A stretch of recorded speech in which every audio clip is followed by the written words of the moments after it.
Good morning and welcome to the first edition of Hames Hot Mic. In this series, we're going to look at local issues through the eyes and mouths, of course, of people influencing those issues and the people we've elected to make decisions about those issues. I've called it Hames Hot Mic because this technological age that we're in, everything we do and say, especially as a decision maker, is apt to be recorded in some way. Sometimes truths are revealed when people don't know the microphone is still on, thus the hot mic. There'll be no actual hot mics here. The title is an homage to hoping people who appear will feel like there aren't cameras or mics around, and truths, of course, will then be revealed. Now, when we come back, my first guest is scientist, teacher, author, TV personality, and now school board hopeful, Dr. Carin Bondar. We're going to have a quick break and then come back with Dr. Bondar.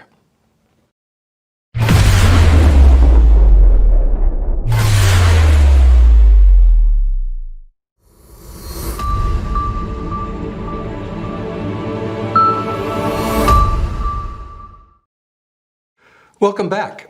My guest today is Dr. Carin Bondar. Dr. Bondar is a biologist and an adjunct professor at UFV, as well as a writer, filmmaker, and has appeared in a number of television productions dealing with our natural world. I'd love a chance to chat about all of those things with Carin one day, but today we're here to chat about her foray into a new adventure. She's announced she's running for the local school board election. So welcome, Dr. Bondar. Thank you so much for having me, Clint. It's great to be here, and it's wonderful to finally meet you in person, Yes, even though agree. It's during this crazy COVID time. This is an odd time to be having an election, and we've seen that certainly in recent memory. But however, elections are a great thing.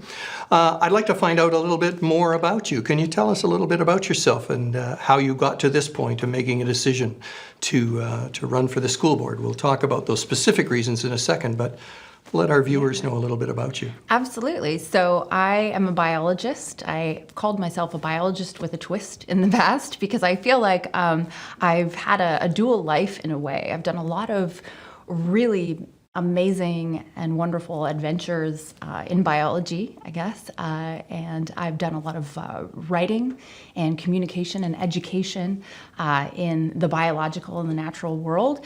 And I'm also a mom here in Chilliwack. I have 4 kids in the district, and I take great pride in being a wonderful, happy mom as well. So I have been in and out of our schools for the last 11 years, whether it was through the Strong Start programs right at the beginning when the kids were still little. My eldest is now in the 10th grade. So I have a lot of different experiences, but those 2 main roles of me being a mom and me being a scientist, I think are 2 of the main ones that have gotten me to the decision-making point where I'm at now. So what's driven this decision? There's no surprise out there that our school board has been struggling over the last probably number of years. And with the chair stepping down so he could take a position in our provincial government, this by-election has opened up. And what's driven this decision for you to throw your name into the ring to become a trustee with the school board? Yeah, it's definitely a strangely dramatic time in the Chilliwack School Board system. With Dan Coulter's election to the provincial government, the by-election is happening. But in addition to that, our board has been struggling with cohesion and with, I guess, getting away from the main work that the school board is meant to be doing, which is to be serving the kids. And I think one thing that I can bring is a fresh perspective of someone who's used to drawing together ideas from diverse fields. We certainly generally have more in common than we do have not in common with each other. And I think one of my strengths is really working towards what those common goals are. So I think that while it is definitely a tricky time on the Chilliwack School Board, it's a time where we can really come together and and really jump on the team of getting in there for the kids with the perspective of putting them in the central place of the services that we're doing. You've been a proponent of something that you call STEM, which I believe is science, technology, engineering, and math, and a huge proponent of making sure those are at the forefront of our education. You want to talk about that for a little bit? What does that mean to you? How do you operationalize that in a school district? Yeah, so the science, technology, engineering, and math stream, or the STEM stream, is a stream that I'm passionate about because I'm in that stream of work, but also it's a stream that I jumped out of at a very early stage in my career. I'm an artist as well. I'm a dancer, and I was encouraged strongly during my school years to go with that, and I did, and I had an interesting and fulfilling career in that realm. But I actually went back and started taking science at night school in my own life. And I always, that's always stayed with me as something that I would encourage young people, and especially young women, to do, to keep those sciences, to stay in those STEM subjects as long as possible, because that education that's offered through the public system up to grade 12 is such a valuable source, and I think using it to studying those subjects that potentially in the past, especially girls, have been discouraged from doing, I think that's an area that I really love to stand up for and really encourage young people and girls especially in. How does a member of the school board do that? Yeah, a member of the school board can have a great impact, I think, by first of all being a role model in schools and sharing my work, which is something that I've done a lot over the years, just visiting schools, being that biologist, bringing some of the imagery that I've created or some videos, actually showing the kids what it's like to be a working biologist and a woman in science. I think that as far as the policy initiatives go on the school board with respect to our growing district, keeping those themes in mind is quite central. The more students we have, we also have to look at diversity in learning styles. There's the whole philosophical end of things that I think the school board can be quite instrumental in, but then there's also the pragmatic side where school board members, I think, are the ones that need to be arguing for more money for things like classroom shortages or overcrowding. And so we have, the philosophical work, the pragmatic work, and I think both of those areas are areas where a woman in STEM and a strong scientist perspective will be helpful. That's interesting. What I always am challenged by when I hear something like science, technology, engineering, and math, and that needs to be forefront, and that's a good thing, is there's so much value in some of the other things that often get cast aside in favor of that, like the arts, like music, like theater, like any of those fine arts that have a way or should have a way of kind of integrating with those things. What do you think the strategy ought to be in a school board to make sure that those things don't get lost? I think you and I would both agree the value, look at your background and look at mine, the value of that education, the fine arts education, in making complete people. How do you integrate that? How do you not just be a reading, writing, and arithmetic kind of school district? What's the strategy that you're going to bring to make that happen? Yeah, what a great question, Clint. And I think actually one of the things you hit on here is the existence or the emergence of this field of science communication, this field that I work in, which is we take science and we make it much more palatable to the general public. And how do we do this? Well, we absolutely need those skills in arts development, in theater, in public speaking, in any kind of actual design, principles of color, principles of infographics, all of those themes, I think, mean that science has to be more charismatic. And I think because of the technologies that are available to us, available to students, the ability to combine art and science has never been easier, I guess, or I guess easier might not be the right word, perhaps more accessible. And so I think it's important for board members to recognize that the technologies and the potential for this kind of work is actually there. And what we need to do as leaders is show the way and how to combine these diverse, or what were diverse or siloed fields before, and really bring them together. Our scientists absolutely need those skills of communication, reflective listening, the skills that you would get in a lot of the artistic fields. It's really, I think 2021 and beyond is a time that's all about the multidisciplinary scientist. And certainly as a school board trustee, I would take that role very, very seriously, the multidisciplinary nature of each and every student, what they bring to the table, and how our abundance of technologies and education resources can help them.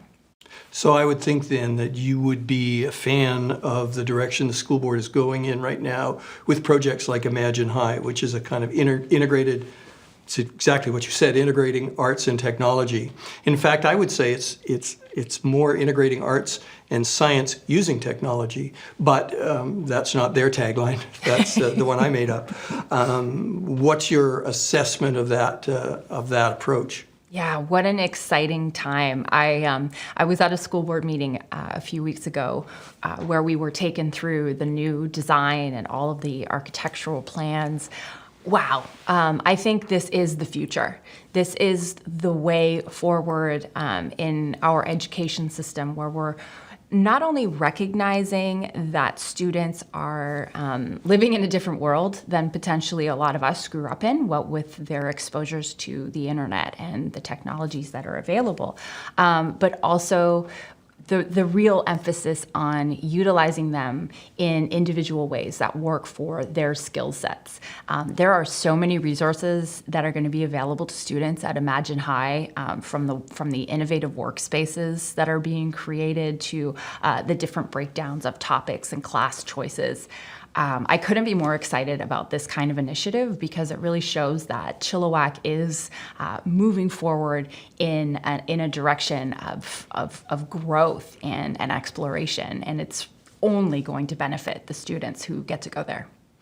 So much of what we've talked about illustrates your background as an educator, your background as somebody who rolls up their sleeves and does the work.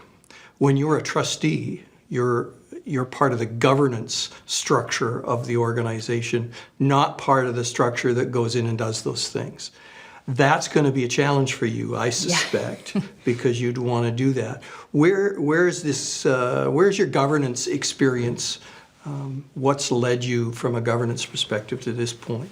Yeah, so I guess governance can look like a lot of different things. So I would say that there's a couple of ways that my career has led me towards governing in different ways. Certainly, as someone who's led major media projects as a director or as a producer, that's somewhere where I have to make decisions without actually getting in there and doing the work myself. There just isn't enough time. So the ability to delegate is something that happens, well, frequently when you're in a directing position. Also, when I have been a team leader or an expedition leader, for example, that's again where my powers of being able to delegate definitely impact my overall productivity in a really good way. I would also say governance of the home is quite a good one, where one actually to be a parent with I have 4 children in my home, and I have got to keep that place running ship shape, and it's just not going to happen if I'm literally the one doing all the tasks. There aren't enough minutes in the day. So I think that governance in those kind of ways is a very pragmatic skill.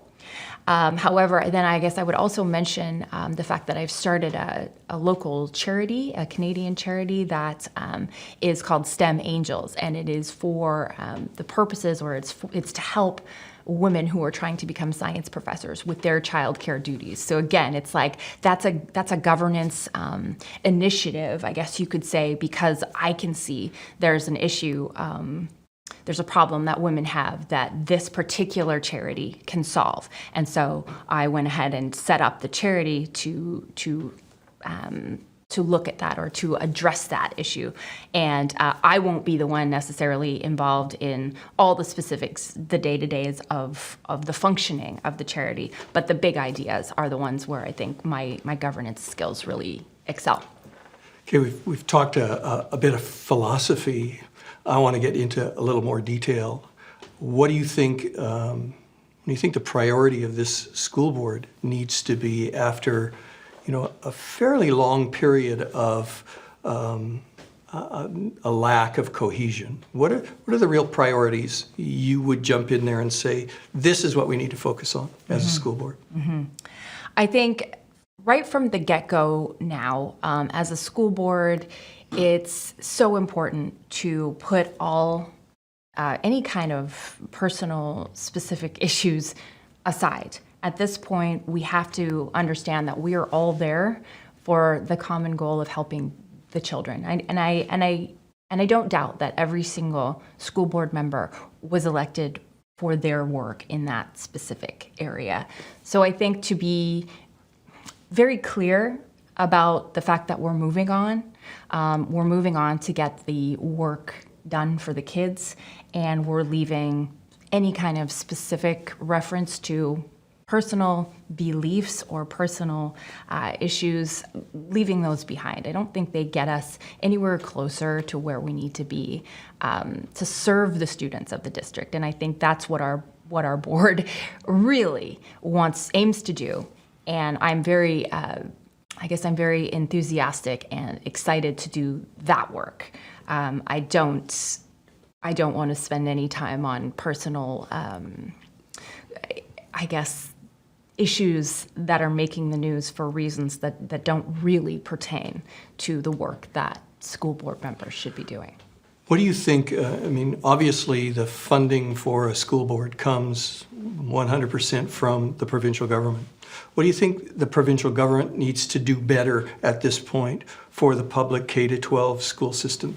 Yeah, well, I think, funding is always an area that we will argue for more. There's certainly always a need for school boards to make decisions about how they allocate funds that come from the province. But I would absolutely always be on the side of wanting more money from the provincial government, because that's the whole nature, that's the whole way that a public school system can function successfully.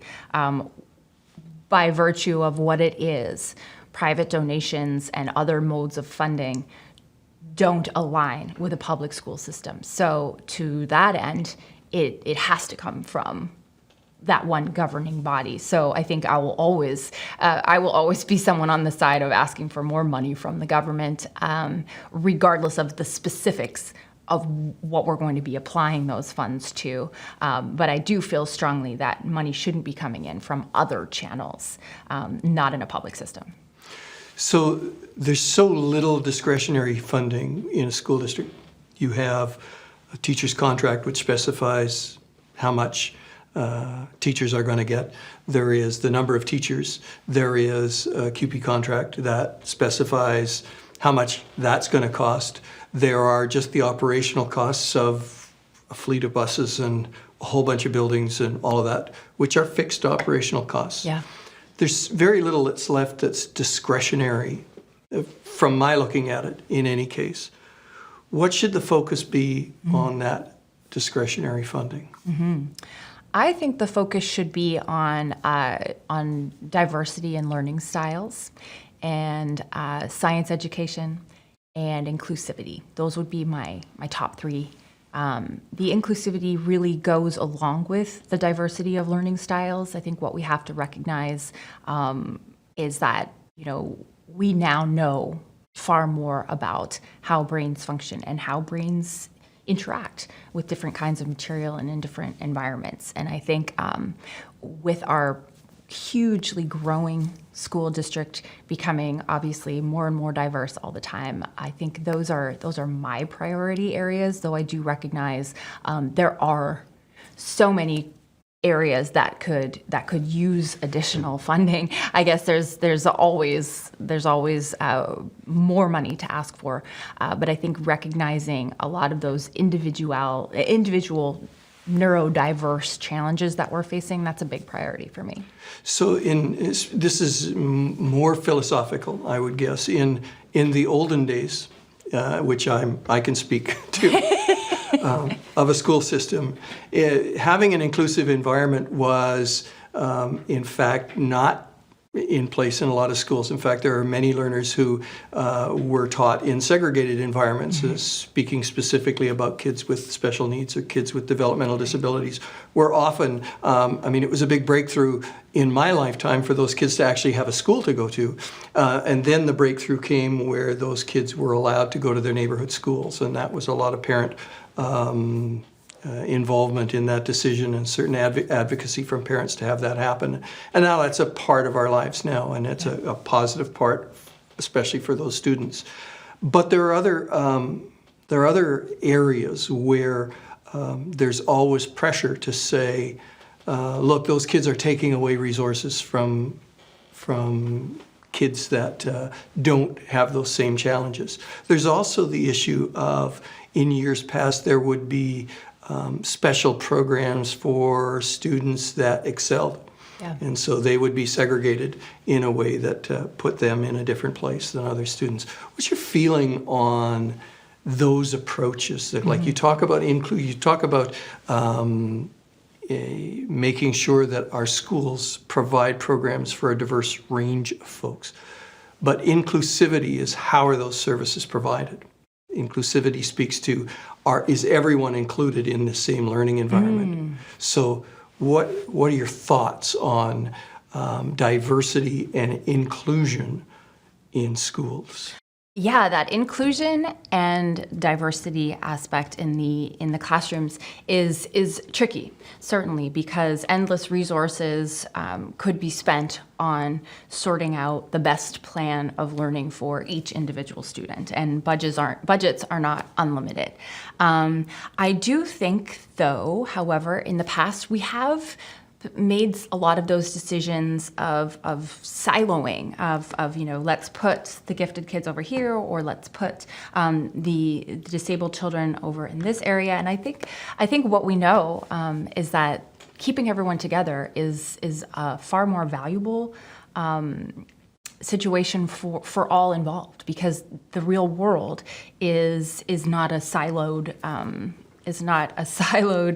experience for these students. So I think that there's a lot of value in being able to include diversity. Now, with respect to how we could roll something this like that out practically in classrooms, I think that creativity from teachers and creativity from admins and of course from board members could function to allow similar exercises or similar specific activities to function at multiple levels. And I know teachers definitely engage in this kind of activity as well, where they have multiple tiers of learning within a specific topic or exercise. And I do think that is a positive way forward to incorporate all of the individuals that are in a specific class in a public system.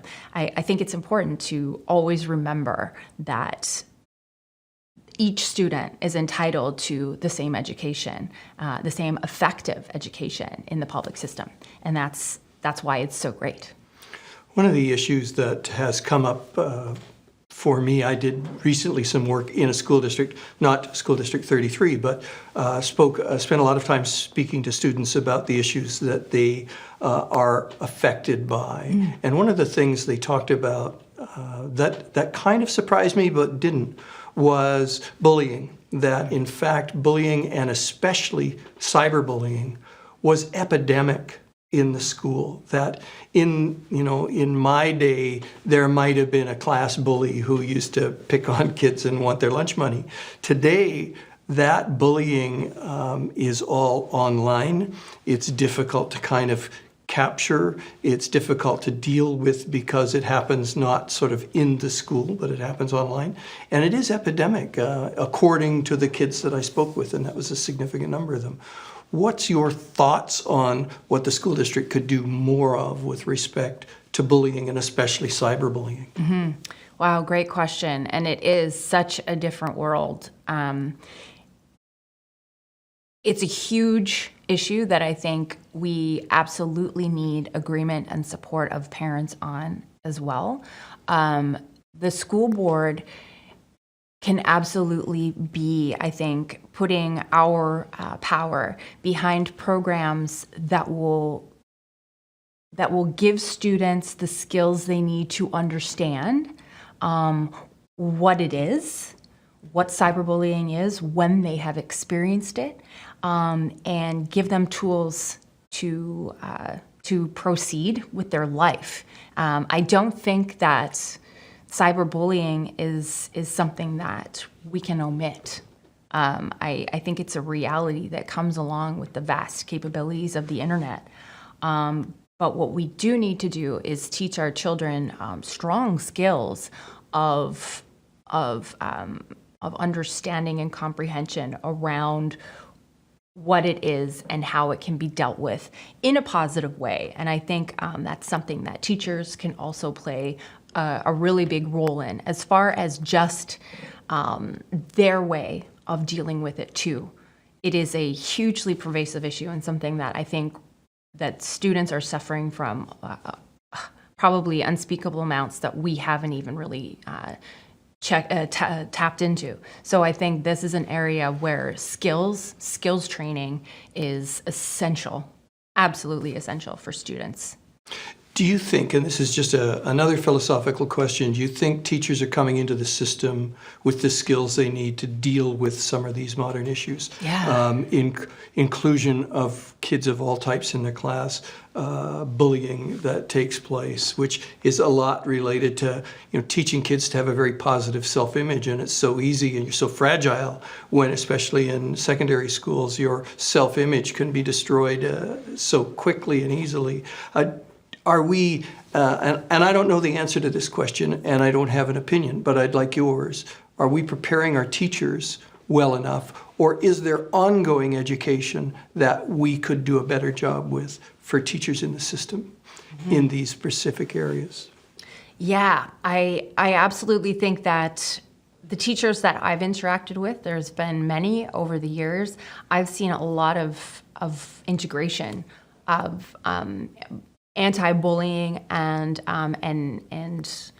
very diverse techniques for approaching different problems in the classroom. I think that, yes, teachers, we can assume that many teachers have experienced some kind of this form of bullying as well, and support for teachers to be able to put forward strong examples of dealing with it, and also specific skill sets that can be developed by teachers is something that is not only important, I think, in the pedagogy of teacher training programs, but certainly just for anyone that's on the internet, period, in today's world, because it is just so pervasive and potentially damaging.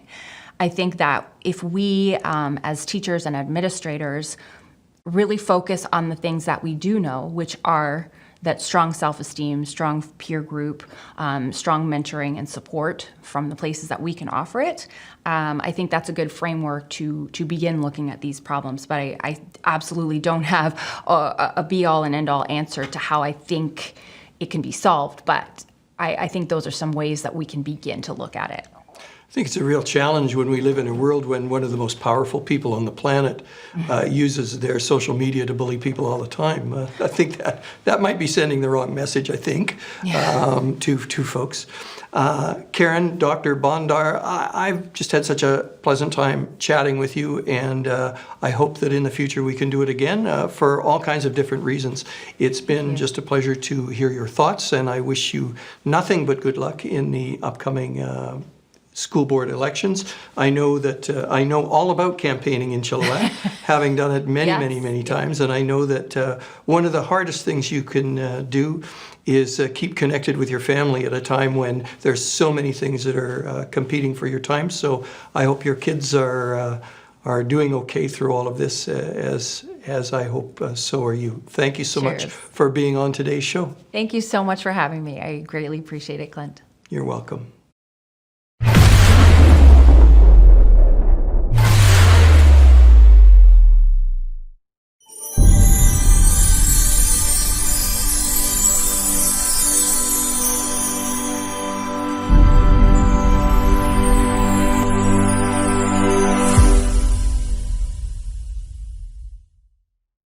That's all the time we have for today. I'd like to thank Dr. Carin Bondar for taking some time to chat with us today.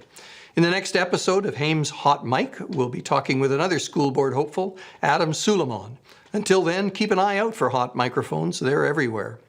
Now listen, if any of you have got an idea for somebody that you think should be on this program, or questions you think I should ask them, drop us a line at news@chilltv.ca and we'll do our best to accommodate them. Until then, we'll see you next time.